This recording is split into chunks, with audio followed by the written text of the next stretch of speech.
Hello guys, welcome to Amica Genus. Today we will discuss the remaining part of offenses against state section number 122 से लेकर 124A rioting, affray, unlawful assembly and section 121, 121A already explained in previous lectures. अगर आपने नहीं देखा है तो आप उसको ज़रूर देखें एक बार, लिंक उनका डिस्क्रिप्शन में दे दिया गया है. And guys please do subscribe the channel and also press the bell icon for more future updates. We will start with the section 120 with intention of waging war against the state government of India. अगर कोई व्यक्ति हथियारों का जमावड़ा लगाता है, अपने पास इकट्ठा करता है और उसकी ये इंटेंशन होती है, उसकी ये मन में इंटेंशन होती है, आशय होती है कि वो एक लड़ाई, एक बैटल वार शुरू करेगा किसके खिलाफ? गवर्नमेंट ऑफ इंडिया के खिलाफ. तो उसको पनिशमेंट मिलेगी किस चीज़ की? लाइफ इम्प्रिजनमेंट की या पनिशमेंट अप टू 10 ईयर्स, और वो फाइन के लिए भी लाइबल होगा. सबसे मेन चीज़ इसके अंदर है कि कलेक्टिंग ऑफ आर्म्स. ये एक हिसाब से ये एक प्रिपरेशन ही है. जो प्रिपरेशन करता है ये कलेक्टिंग ऑफ आर्म्स करता है. अभी इसने कोई एक्ट नहीं किया लेकिन फिर भी ये लाइबल है according to section 122 of Indian penal code.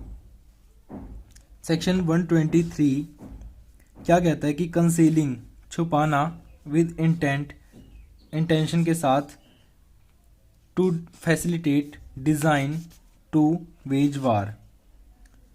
इसको एलिमेंट्स के द्वारा एक्सप्लेन करते हैं, समझते हैं, समझने की कोशिश करते हैं कि क्या कहना क्या चाहता है section 123.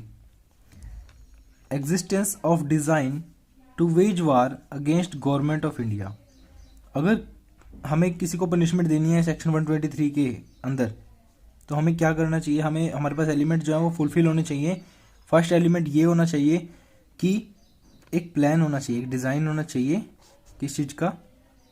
Waging of war.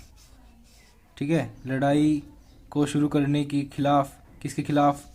Against government of India. हमारे पास एक डिज़ाइन होना चाहिए. वो जो डिज़ाइन है, जो प्लान है, मस्ट बी अंडर नॉलेज.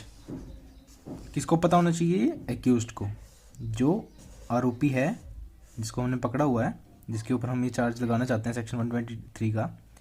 तो उस डिज़ाइन के बारे में उसको नॉलेज होनी चाहिए कि हाँ ऐसे ऐसे होगा कुछ. ठीक है, कि हम ऐसे ऐसे वेज करेंगे वार को एक्सेट्रा. एक्यूज्ड जो है उसने कंसील्ड, छुपाया हो वो प्लान, वो डिज़ाइन. ठीक है, third element. Fourth element, concealment must have been intended to facilitate the design. जो उसने कुछ भी ऐसा एक्ट किया हो या फिर उसने कुछ छुपाया हो, ठीक है, वो ऐसा इस इंटेंशन के साथ होना चाहिए कि उसका जो प्लान है वो सक्सेसफुल हो जाए. किस चीज़ का? Waging of war against government of India. Okay, अब इसको ये पढ़ते हैं. Concealing with intent to facilitate design to wage war. अगर कोई व्यक्ति जिसको पता है कि ऐसे ऐसे होने वाला है, जिसके खिलाफ, हमारे देश के खिलाफ जो सरकार है, हमारे देश के खिलाफ विद्रोह के नारे लगने वाले हैं या उसके खिलाफ कोई अगेंस्ट क्राइम होने वाला है जो कि सेक्शन 121 में बताया गया है, और उसको वो छुपाता है, कोई ऐसा एक्ट करता है, या फिर वो जहाँ पे उसको बोलना चाहिए था वो बोलता नहीं है. अगर उससे कोई पूछता है वो फॉल्स एविडेंस देता है, बोलता नहीं है. ठीक है, फिर और तो उसको हम इसके अंदर लाइबल कर सकते हैं सेक्शन 123 के अंदर. इसकी जो पनिशमेंट है उसको 10 साल तक की पनिशमेंट, अप टू मतलब एक्सटेंड हो सकती है, 10 साल तक की पनिशमेंट हो सकती है, इम्प्रिजनमेंट, और उसको फाइन भी हो सकता है. अब एक केस है state of Delhi NCT versus Navjot Sidhu. इसमें क्या हुआ था कि एक्यूज्ड को पता था कि पार्लियामेंट पर अटैक होगा. ओके, और उसका जो इलीगल एक्ट था कि यह एक्ट था कि उसने ये सब पुलिस से छुपाया. उसको ये एक्ट उसको लाइबल करता है सेक्शन 123 के अंदर. ओके, अगर हमें पता हो किसी व्यक्ति को कि ISIS जो हैं वो अटैक करने वाले हैं इंडिया पे या फिर कहीं पे पार्लियामेंट वगैरह पे, और किसी व्यक्ति को उसके बारे में नॉलेज थी, लेकिन वो फिर भी इस बात की नॉलेज किसी को आगे डिस्क्लोज़ नहीं करता है, किसी अथॉरिटीज़ को डिस्क्लोज़ नहीं करता है, तो ये एज्यूम किया जाता है कि वो उनके साथ मिला हुआ है और ये सेक्शन 123 उसको अपने अंदर लाइबल कर लेता है। सेक्शन जो 124 है हमारे पास, ये कहता है कि असॉल्टिंग ऑफ किसका, प्रेसिडेंट का, गवर्नर का। अगर कोई व्यक्ति प्रेसिडेंट का या गवर्नर का असॉल्ट करता है इस इंटेंशन के साथ, या तो उनको कोई कार्य करने से रोका जाए, रिस्ट्रेन किया जाए, या उनको मजबूर किया जाए, ठीक है। वो कार्य बाध्य हैं जिसके लिए उसको कार्य करने के लिए या तो फोर्स किया जाए या फिर उसको काम ना करने के लिए फोर्स किया जाए और असॉल्ट किया जाए प्रेसिडेंट गवर्नर को इस बेस पे, तो उसको पनिशमेंट होती है 7 साल तक की पनिशमेंट हो सकती है, एक्सटेंड होती है चूँकि, और फाइन हो सकता है, ठीक है, फॉर फाइन। इसके जो मेन एलिमेंट्स हैं वो ये हैं कि जो कमिटेड जो ये एक्ट है वो कमिट इसके अगेंस्ट होना चाहिए प्रेसिडेंट ऑफ इंडिया या गवर्नर, ठीक है, ऑफ एनी स्टेट। अब जो अक्यूज्ड हैं, अक्यूज्ड को ये पता होना चाहिए उसने ये कमिट किया होना चाहिए कोई एक एक्ट, या तो उसने असॉल्ट किया हो या अटेम्प्ट किया हो असॉल्ट करने का, या तो उसने रॉन्गफुल रिस्ट्रेंट किया हो प्रेसिडेंट को या गवर्नर को, या उसने अटेम्प्ट भी किया हो, उसने या क्रिमिनल फोर्स को या तो शो किया हो या फिर उसने मतलब यूज़ किया हो क्रिमिनल फोर्स को, ठीक है। और जो थर्ड एलिमेंट है वो कहता है कि या तो उसने उसको रिफ्रेन किया हो, रखा हो किसी चीज़ के लिए, मना कर रखा हो, कंपेल किया हो किसी चीज़ के करने के लिए, या फिर उसको रिस्ट्रेन किया हो कुछ ना करने के लिए जो कि उसकी लॉफुल पावर्स थी, ऐसा कुछ, ठीक है। अब जो मेन सेक्शन आता है हमारे पास, सेक्शन 124A सेडिशन, जिसे हम देशद्रोह भी कह देते हैं या फिर राजद्रोह भी कहते हैं, ठीक है, सेडिशन, सेक्शन 124A। इसके अंदर 2 एसेंशियल कंडीशंस हैं, ठीक है। पहली क्या है, ब्रिंगिंग और attempt to bring into hatred और कंटेम्प्ट और एक्साइटिंग और attempting to excite disaffection towards the government of India. पहली तो ये है। दूसरी क्या है, सच एक्ट और attempt may be done by words either spoken, written, sign, by visible representation. Okay, इसको हम एक्सप्लेन करेंगे। ये क्या कहता है कि या तो कोई नफरत वाली बात या डिसअफेक्शन वाली बात जो लोगों को उकसा सकती है, क्या करने के लिए, देश के खिलाफ विद्रोह करने के लिए, कोई ऐसी बात या तो कोई ऐसा एक्ट कर देना या फिर उसको करने का प्रयास करना, या उकसाना या उकसाने का प्रयास करना, किसके अगेंस्ट, गवर्नमेंट ऑफ इंडिया के। जो वो एक्ट है या अटेम्प्ट है वो या तो वर्ड्स के द्वारा किया जाए, लिखित में लेटर लिख के न्यूज़पेपर में छाप के, ओके, या फिर वो स्पोकन हो, बड़े बड़े मंचों पर जाकर बोलना, किसी प्लेटफॉर्म से, अच्छे खासे प्लेटफॉर्म से बोलना, किसी नेशनल टेलीविज़न पर बोलना, रेडियो पर बोलना, कोई साइंस है, ठीक है, कोई विजिबल रिप्रेजेंटेशन, कोई वीडियो बना बना कर पोस्ट करना जिससे देश में विद्रोह की भावना फैले, वो है सेडिशन। अब जिसकी पनिशमेंट होती है वो पनिशमेंट होती है मैक्सिमम जो हो सकती है, shall be punished with imprisonment for life, ठीक है, और उसको फाइन भी हो सकता है, और उसको इम्प्रिजनमेंट जो है वो 3 साल तक की हो सकती है, या फाइन भी हो सकता है, और ठीक है। It is a non bailable offence, इसमें बेल नहीं मिलती है, अगर ये कमिट हो जाता है तो इसके अंदर बेल नहीं मिलती है, ये नॉन बेलेबल ऑफेंस है, ओके। और कहता है कि if the accused intended by the publication of seditious article to disturb his act would doubtless fall under this section. अगर कोई एक्यूज है, जो आरोपी है, वो इस इंटेंशन से कोई पब्लिकेशन करता है किसी सेडिशियस आर्टिकल की जिसके अंदर देश विरोधी कोई बातें लिखी गई हैं जो दूसरों को भड़काती हैं, कोई ऐसे आर्टिकल की वो पब्लिकेशन करता है इस इंटेंशन के साथ कि मैंने तो डिस्टर्ब करना है सबको, पब्लिक पीस को, और देशद्रोह फैलाना है, तो वो इस सेक्शन के अंदर फेल करेगा, okay.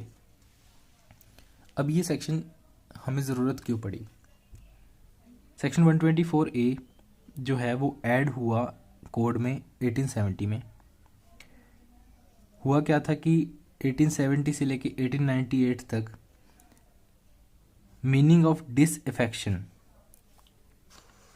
Was discuss in number of cases, बहुत सारे केसेस में ये बताया कि डिसअफेक्शन का मतलब है क्या, क्योंकि हमने एक टर्म यूज़ की थी attempting to excite disaffection towards the government of India. Disaffection मतलब, अफेक्शन मतलब जो एक लगाव होता है, ठीक है, एक अप्रूवल होता है, उसका उल्टा डिसअफेक्शन, जो उसकी नफरत लगा लो या डिसलाइक लगा लो, ठीक है, जो कंट्ररी है, उसके अगेंस्ट है। एक केस है इन क्वीन वर्सेस जोगेंद्र चंद्र, ठीक है, इसमें ये बताया कि डिसअफेक्शन जो है उसका मतलब होता है which is contrary to affection, जो अफेक्शन के उल्ट है, उसके विरुद्ध है, या फिर हैट्रेड, जो नफरत कह सकते हैं हम, डिसलाइक, जो उसको नापसंद करते हो। ओके, मैं आपको एक बार एक बात बता रहा हूँ कि सेडिशन का मतलब ये नहीं है कि हम गवर्नमेंट को क्रिटिसाइज नहीं कर सकते हैं। गवर्नमेंट को क्रिटिसाइज़ किया जा सकता है, उसकी बहुत सारी पॉलिसीज़ को क्रिटिसाइज़ किया जा सकता है, लेकिन एक लिमिट होती है, एक मैनर होता है। अगर एक lawful assembly normal lawful manner में उसको क्रिटिसाइज़ कर रही है तो वो सेडिशन के चार्जेस में नहीं आता, अनटिल और अनलेस, जब तक वो देश विरोधी ना हो। If any person uses either spoken or written words to address not to obey lawful authority of the government with intention of disapproving, then among his hearers or readers they will be guilty of sedition।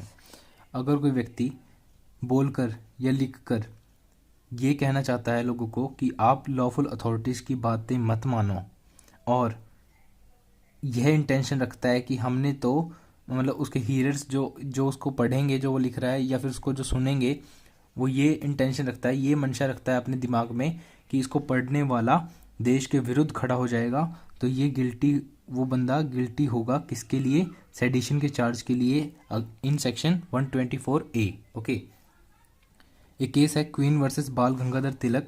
इसमें क्या था कि a must not make or try to make other feel enmity or any kind of towards the government. मतलब एक व्यक्ति को ना तो ये काम करना और ना उसका प्रयास भी करना कि वो एनिमिटी, नफरत फैलाए किसी भी प्रकार की गवर्नमेंट के खिलाफ। अगर वो ऐसा करता है तो सेडिशन के चार्जेस उस पर लग जाएंगी। अब क्या हुआ कि ये जो बातें थी ये कॉन्स्टिट्यूशन आने से पहले की थी।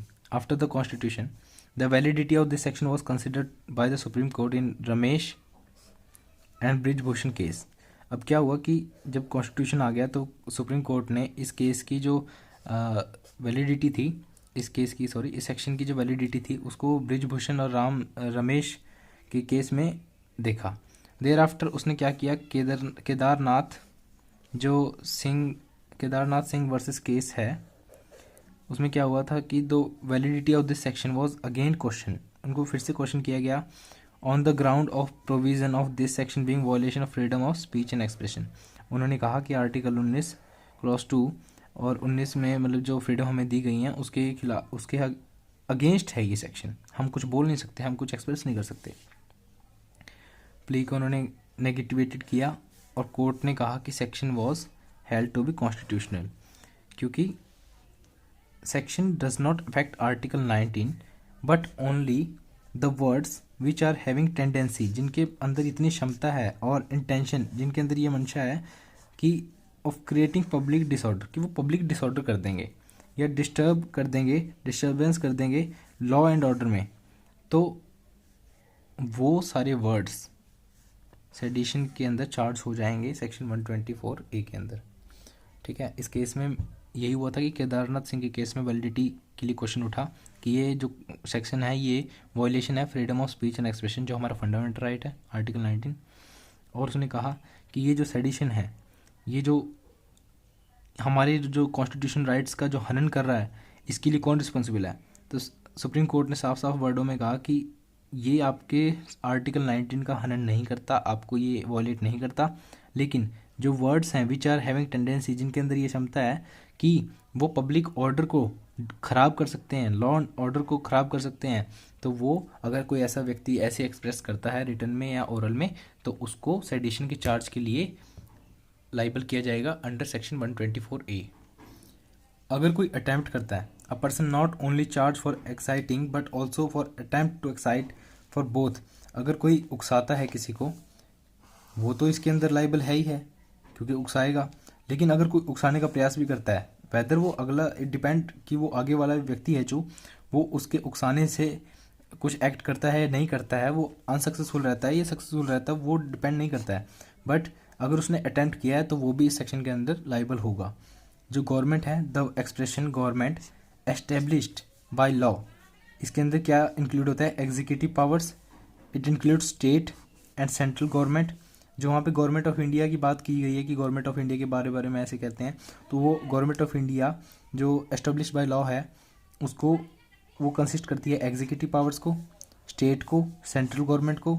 और ये कहती है कि अ पर्सन और persons who are in the time being to administer the authority, कि मतलब वो व्यक्ति जो आज के दिन अथॉरिटी में एडमिनिस्ट्रेशन का काम कर रहे हैं, एडमिनिस्ट्रेट कर रहे हैं उसको, ठीक है। An attempt to remove from power of minister can not fall under this section. अगर हम किसी मिनिस्टर को उसकी पावर से हटाना चाहते हैं तो वो इसके अंदर नहीं आएगा, क्योंकि स्पेशल प्रोविजंस बनाए गए हैं, क्योंकि इम्पीचमेंट भी होती हैं। अगर ऐसा कहें तो ये तो कहेंगे कि सेडिशन है, देश के विरुद्ध है, अगर हम किसी की इम्पीचमेंट भी नहीं कर सकते, इसका मतलब तो ऐसा कुछ नहीं है। बस वो वर्ड्स जो पब्लिक ऑर्डर डिसऑर्डर को ख़राब करते हैं, लॉ एंड ऑर्डर को ख़राब करते हैं, जो देश के विरुद्ध होते हैं, वही सेडिशन में चार्ज होते हैं। अदरवाइज बहुत सब हैं जो लॉफुल तरीके से बहुत काम किए जाते हैं। Forms of excitement. अब जो एक्साइटमेंट है वो उसके क्या प्रकार हो सकते हैं, कैसे कैसे एक्साइट किया जा सकता है? डिसअफेक्शन में बी एक्साइटेड। डिसअफेक्शन नफरत या ना चाहत को फैलाया जा सकता है उकसाने से। कैसे कैसे उकसा सकते हैं वो? राइटिंग, लिख के किसी भी प्रकार से, या पोएम हो, ड्रामा करके, स्टोरी लिख के, नॉवल लिख के, ऐसे लिख के, ठीक है। अब publication of that writing is necessary.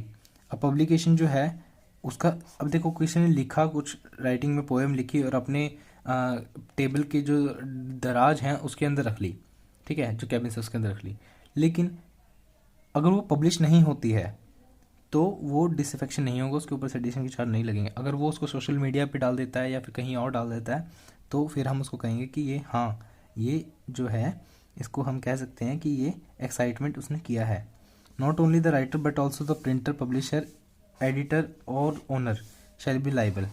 अगर मैं वो जो अपनी चिट्ठी है, जो मैंने कहा कि ये देश विरोधी है, मैंने लिखी, मैंने ये दे दी किसको? पब्लिशर को। पब्लिशर ने कहा कि चलो इसको एडिटर के पास भेज दो, एडिटर इसको देख के प्रिंट करवा देगा। उसने इसको प्रिंट करवा दिया तो इसके अंदर सभी लाइबल हो जाएंगे, प्रिंटर भी, पब्लिशर भी, एडिटर भी, और जो ओनर है वो भी, वाइकेरियसली। एक्सप्लेनेशन 1, जो सेक्शन की एक्सप्लेनेशन 1 कहती है, ये साफ साफ कहती है कि डिसअफेक्शन का मतलब जो है वो होता है कॉन्ट्रेरी टू अफेक्शन और हेट्रेड और डिसलॉयल्टी। अपने देश के प्रति वफादारी ना दिखाना, नफरत फैलाना और contrary to affection. Explanation 2 and 3 कहती है कि section states that strong words used with a view to improvement of government measure by lawful means can not fall.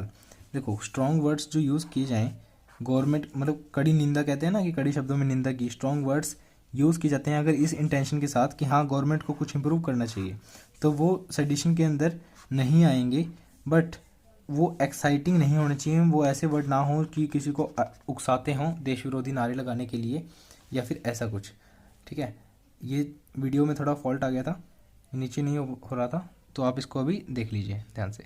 फिर से मैं एक्सप्लेन कर देता हूँ। सेक्शन स्टेट दैट कि स्ट्रॉन्ग वर्ड्स जो हैं जिसके हम कहते हैं कि कड़ी निंदा की है, और वो वर्ड्स अगर हम चाहें कि गवर्नमेंट ऑफ इंडिया अपने आप को इम्प्रूव करे तो वो उसके अंदर हम बता सकते हैं, बट कंडीशन ये कि वो वर्ड्स एक्साइटिंग ना हो, किसी को देश विरोधी नारे लगाने के लिए या फिर देश के विरुद्ध कुछ काम करने के लिए एक्साइट ना करते हों। Feeling of enmity and disloyalty which disturbs the law and order and public peace. Dramatic performance, any dramatic performance which is likely to excite feeling of disaffection to the government and person taking part may be punished as described in section 124A। अब कहता है कि देखिए, जो अगर कोई व्यक्ति drama कर रहा है, ठीक है, अगर मान लो स्कूल में बच्चे हैं, और ये केस भी था, अगर एक स्कूल में बच्चे ड्रामा कर रहे हैं जो कि डिसअफेक्शन फैला रहा है गवर्नमेंट के और उसके एडमिनिस्ट्रेटिव अथॉरिटीज़ के खिलाफ, ये बताता है कि मतलब सेडिशन के चार्ज उसके ऊपर लग सकते हैं, तो फिर जितने भी व्यक्ति उसके अंदर पार्ट ले रहे हैं वो सभी लाइबल होंगे सेक्शन 124A के अंडर। Thank you. ये हमारा सेडिशन पार्ट कंप्लीट हुआ। नेक्स्ट वीडियो में हम कवर करेंगे false evidence section 191, 192 and 193। Thank you.